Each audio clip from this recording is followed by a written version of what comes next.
गुरुवार को हिलसा अनुमंडल के सतवारी के गौतम ग्रुप का 14वां फाउंडेशन डे के रूप में मनाया गया।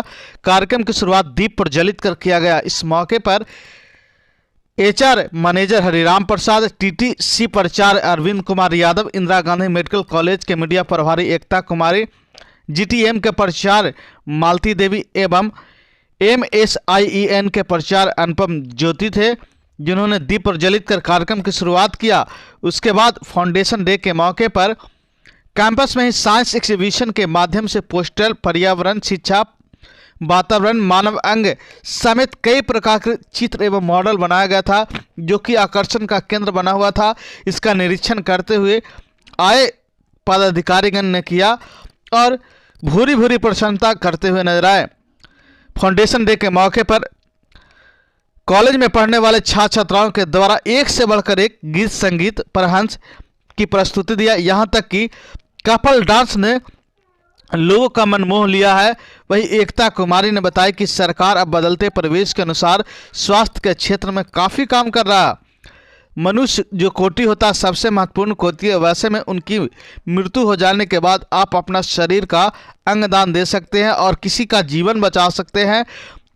जिसमें उन्होंने बताया कि कैसे मानव अंग को दूसरे शरीर में ट्रांसप्लांट किया जाता है, उसके बारे में बताया। और उन्होंने बताया कि हम मृत्यु के बाद भी अपना अंग देकर 8 लोगों की ज़िंदगी बचा सकते हैं। इसके बारे में विस्तृत रूप से जानकारी दिया। बेटी बचाओ बेटी पढ़ाओ के थीम पर नाटक की प्रस्तुति दिया गया, जहां बताया गया कि बेटियों को बदलते परिवेश के अनुसार कैसे हम आगे बढ़ा सकते हैं। आज भी बेटियों के प्रति जो परिवार में ख्याल है वह कैसे दूर किया जा सकता है। कार्यक्रम की अध्यक्षता वीरेंद्र कुमार एवं मंच का संचालन सुरेंद्र एवं सनोज ने किया। कॉलेज में पढ़ने वाले छात्र छात्राओं के द्वारा एक से बढ़कर एक गीत संगीत की प्रस्तुति दिया, जहां दर्शकों का मन मोह लिया है। कॉलेज के द्वारा कॉलेज में पढ़ने वाले बेहतर करने वाले छात्र छात्राओं को पुरस्कृत भी किया गया है, जो कि आप तस्वीर के माध्यम से देख सकते हैं। अब एकता कुमारी क्या कुछ कर रही है। पटना से हम यहाँ आए और मौका हमें पता चला कि फाउंडेशन डे का है और करीब 700-800 लोग होंगे यहाँ पे। तो इन 700-800 लोगों को हमें सेंसिटाइज करने का मौका मिला कि हम आपको बताएं एक बहुत ही नोबल कॉज के बारे में। आप सभी मेडिकल फील्ड में हुआ है।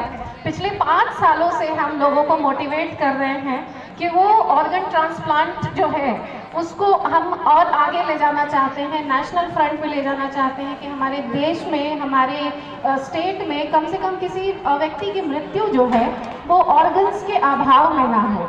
Organ transplant program basically infrastructure को स्टैब्लिश करना ही है, उसके अलावा ऑर्गन डोनेशन के लिए लोगों को मोटिवेट करना है।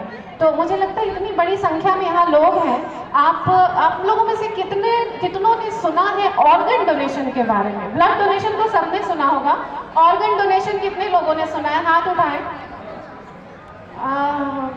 फिर भी मेडिकल के हैं आप सभी, बहुत कम मैं हाथ ऊपर देख पा रही हूँ। कोई बात नहीं, आज तक जो नहीं जानते थे, आज के बाद आप ऑर्गन डोनेशन के बारे में ज़रूर जानेंगे। ऑर्गन डोनेशन एक ऐसा सब्जेक्ट है जिसको सुनकर थोड़ा सा मन में डर लगता है कि अरे ऑर्गन डोनेशन, अरे मैडम अभी किडनी मांग लेंगी, अभी लिवर मांग लेंगी। लोगों के मन में मिथ है कि भाई ये क्या बात हो रही है, ऑर्गन कैसे डोनेट कर सकते हैं? बिल्कुल कर सकते हैं आप। ऑर्गन डोनेट की जब हम बात करते हैं, ऑर्गन डोनेशन की, ये हम मृत्यु के बाद किए जाने वाले डोनेशन की बात कर रहे हैं। जीते जी हमसे ब्लड डोनेट कर सकते हैं, जीते जी ऑर्गन डोनेट नहीं कर सकते। लेकिन क्या आपको पता है कि मरने के बाद हमारे इस एक शरीर से लगभग 8 लोगों को नई जिंदगी दी जा सकती है? किसी को पता थी ये बात? कौन कौन से ऑर्गन्स को डोनेट किया जा सकता है? क्या कोई यहाँ आकर बता सकता है? हम आफ्टर डेथ कौन कौन से ऑर्गन्स को डोनेट कर सकते हैं? क्या कोई है यहाँ इतना कॉन्फिडेंट जो यहाँ आके बताए, या मैं माइक आपके पास भेज सकती हूँ? प्लीज एक स्टूडेंट वहाँ हाथ उठा रही है, आप आइए मंच पे आइए प्लीज। जिन्होंने हाथ उठाया था आप मंच पर आइए और बताइए कि एक व्यक्ति कौन कौन से ऑर्गन्स अपनी डेथ के बाद डोनेट करके किसी की जिंदगी बचा सकता है। थोड़ा जल्दी करें प्लीज, समय का अभाव है, इसलिए मैं आप सभी से रिक्वेस्ट करूंगी जो भी इंटरेस्टेड हो यहाँ आने में प्लीज थोड़ा फास्ट। इनके लिए पहले तालियां बजाएं, इन्होंने इतना कॉन्फिडेंस दिखाया है कि यहाँ आकर अपनी बात रखना चाहती हैं? बताइए, एक व्यक्ति कौन कौन से ऑर्गन्स को डोनेट कर सकता है अपनी मृत्यु के बाद? आई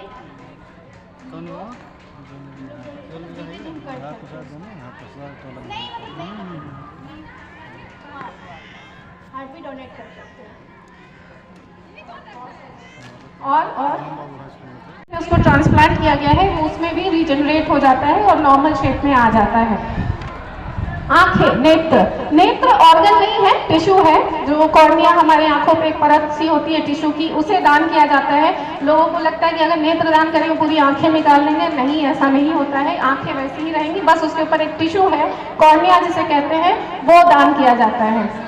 उसके अलावा हार्ट, मृत्यु के बाद आप हार्ट भी दान कर सकते हैं। जीते जी हार्ट दान नहीं होता, क्योंकि एक ही हार्ट है, वो दान कर देंगे तो हम जिंदा कैसे रहेंगे, राइट? इसलिए कुछ ऑर्गन्स ऐसे हैं जिन्हें हम जीते जी भी दान कर सकते हैं, जैसे एक किडनी, लिवर का कुछ हिस्सा, पैनक्रियाज का कुछ हिस्सा हम जीते जी भी दान कर सकते हैं। लेकिन मरणोपरांत आपके शरीर से ये सारे अंगों को दान किया जा सकता है।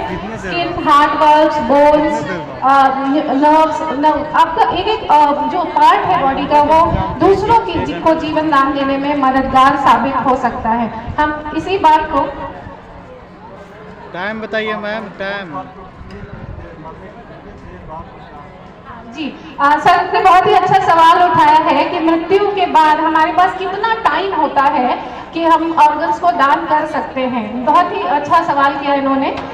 देखिए, मृत्यु दो तरह से होती है। एक होती है नेचुरल डेथ, जो नेचुरली हम जो डेथ देखते हैं। एक होती है एक्सीडेंट वाले जो केसेस होते हैं। तो यूजुअली ऑर्गन डोनेशन की जब हम बात करते हैं तो ये एक्सीडेंट के केसेस में होता है, जब सपोज ब्रेन डेथ होती है। ब्रेन डेथ एक कंडीशन है, बहुत कम लोग इसके बारे में जानते हैं। कईयों को लगता है कि brain death is next two comma. नहीं, कोमा में इंसान के वापस सही होने के चांसेस होते हैं, लेकिन brain dead is legal death in India. Brain dead मतलब पेशेंट के बचने के चांसेस खत्म हो चुके हैं, लेकिन कुछ घंटों तक अगर वेंटिलेटर के सपोर्ट पे बॉडी को रख दिया जाए तो ही वो ऑर्गन्स डोनेट किए जा सकते हैं। तो अमूमन ऐसा देखा गया है कि जैसे रोड एक्सीडेंट्स हो गए, हमारे यहाँ अभी 2 केसेस हुए जिसमें एक लड़का था, वो मंदबुद्धि बच्चा था, 16-17 साल का था, और उसकी मेंटल जो कंडीशन थी वो सही नहीं थी। रोज उसके फादर आते थे शाम को और वो छत से दौड़ते हुए उन्हें मिलने जाता था। उस दिन उसके फादर जरा लेट से घर आए, वो दौड़ते दौड़ते छत से रोक नहीं पाया और गिर गया, तो उसकी उस कंडीशन में ब्रेन डेथ हो गई। उनकी मदर खुद भी किडनी रेसिपिएंट थी, क्योंकि उनको बहुत स्ट्रगल करना पड़ा था एक किडनी पाने के लिए। तो उनको पता था कि लोगों में इसके लेकर जागरूकता कम है और ज़रूरत बहुत ज़्यादा है। हम सभी ने ऐसे पेशेंट्स देखे होंगे जिनको किडनी ट्रांसप्लांट की ज़रूरत है, लिवर ट्रांसप्लांट की ज़रूरत है, हार्ट की प्रॉब्लम है, हार्ट ट्रांसप्लांट की ज़रूरत है। लेकिन ये ऑर्गन्स कहाँ से आएंगे? कहीं मैन्युफैक्चरिंग हो रही है क्या? कोई इंस्टीट्यूशन, कोई संस्था ऐसी है जो ये ऑर्गन्स हमें सप्लाई कर पाए? नहीं। ब्लड बैंक है हमारे पास, वहाँ ब्लड डोनेट करके डिपॉजिट करके रखा जाता है, लेकिन क्या ऑर्गन्स है अवेलेबल? नहीं है। ऑर्गन्स हम अपने ही शरीर से ले सकते हैं, तो क्यों ना मरने के बाद हम प्लेज करें और अंगदान के लिए हम आगे आए, ताकि मरने के बाद भी हम किसी के काम आ सके। यही हमारा उद्देश्य है। तो मैं बता रही थी कि वेंटिलेटर के सपोर्ट पे जब बॉडी को रखा गया तो अलग अलग ऑर्गन्स के लिए अलग अलग टाइम फ्रेम है। जैसे हार्ट के लिए 3 से 4 घंटे की समय अवधि होती है, उसी दौरान हार्ट को उस डेड बॉडी से निकाल कर पेशेंट में ट्रांसप्लांट करना होता है। तो वो जो बच्चा छत से गिरा था, उसके हार्ट को यहाँ से हमने फ्लाइट से दिल्ली भेजा। दिल्ली में वहाँ ट्रांसप्लांट, नहीं, कोलकाता गया था, और कोलकाता में एक वेजिटेबल सेलर थी जो उसको कि हार्ट ट्रांसप्लांट की जरूरत थी। एक सब्जी बेचने वाली, शायद उसने सपने में भी नहीं सोचा हो कि उसे कहीं से हार्ट मिल जाएगा, लेकिन ये दानकर्ता की महानता देखी कि उन्होंने अपने बच्चे का हार्ट दान किया, और वो एक वेजिटेबल बेचने वाली जो पेशेंट थी उनको वो ट्रांसप्लांट किया गया और वो सक्सेसफुली ट्रांसप्लांट हुआ। उस बच्चे का लिवर जो है वो दिल्ली गया, दिल्ली में 2 पेशेंट को ट्रांसप्लांट किया गया। किडनीज हमारे यहाँ IGMS में ही जो नीडी पेशेंट थे उनको ट्रांसप्लांट करके लगाया गया। तो आप समझ सकते हैं कि मरने के बाद भी उस बच्चे ने कितनों को जीवन दान दिया। ऐसे भी ये शरीर नश्वर है, इसे या तो दफना दिया जाएगा या जला दिया जाएगा। तो क्यों ना, अगर एक लास्ट मौका भी हमें मिलता है कि हम अंगदान करके लोगों का भला करें, तो हमें इसके लिए ज़रूर आगे आना चाहिए। एक वेबसाइट भी है हमारी, भारत सरकार के द्वारा बनाई गई वेबसाइट है www.notoabdm.gov.in। आप चाहे तो इसे अभी सर्च कर सकते हैं अपने अपने फ़ोन पे। आपको उसमें प्लेज का ऑप्शन आएगा कि अगर आप भी अपने जीते जी अंगदान का प्रण लेना चाहते हैं तो आप वो प्लेज कर सकते हैं। वो प्लेज करने के बाद आपको एक डोनर कार्ड इशू होगा। वो डोनर कार्ड हमेशा डाउनलोड करके आप अपने पास रखें, ताकि जब कभी भगवान न करे 10 साल 20 साल 100 साल 50 साल जिसकी जो अवधि है वो कोई नहीं जानता, जब भी ऐसा कुछ हो तो अंगदान की बात आए और आपके परिवार वालों की भी सहमति ज़रूरी है।